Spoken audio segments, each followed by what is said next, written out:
வணக்கம் குட்டீஸ். இன்னைக்கு நாம கேட்க போற கதை அரசனின் விசித்திரமான போட்டி. முன்னொரு காலத்தில் மணிபுரி என்ற ஒரு அழகான நாட்டை ஒரு நல்ல மனசுள்ள அரசன் ஆட்சி செய்து வந்தார்.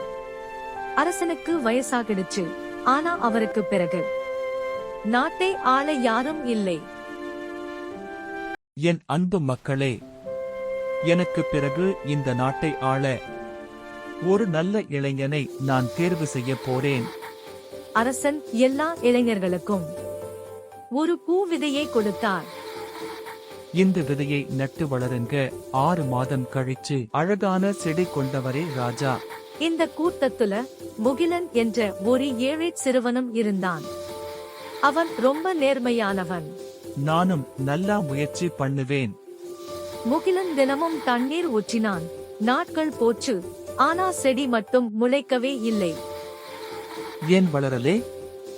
முகிலா, வேற நல்ல விதை வாங்கி நட்டுடு. நண்பர்கள் ஆலோசனை. ராஜா கொடுத்த விதையைத்தான் நட்டேன். நான் ஏமாற்ற மாட்டேன். போட்டி நாள் வந்துச்சு.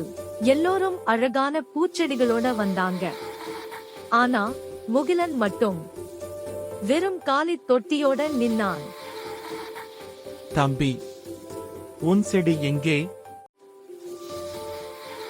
மன்னரே, நீங்க கொடுத்த விதை வளரல. வேற விதை மாற்ற என் மனசு ஒத்துக்கல. அப்போ அரசன் சிரிச்சார்.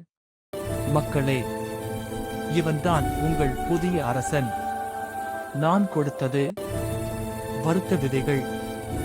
நேர்மைதான் ஒரு நாட்டின் உண்மையான சக்தி. முகிலன் தன் நேர்மையாலே ஒரு சிறந்த அரசனாக மாறினான். உண்மையும் நேர்மையும் எப்போதும் வெற்றியை தரும்.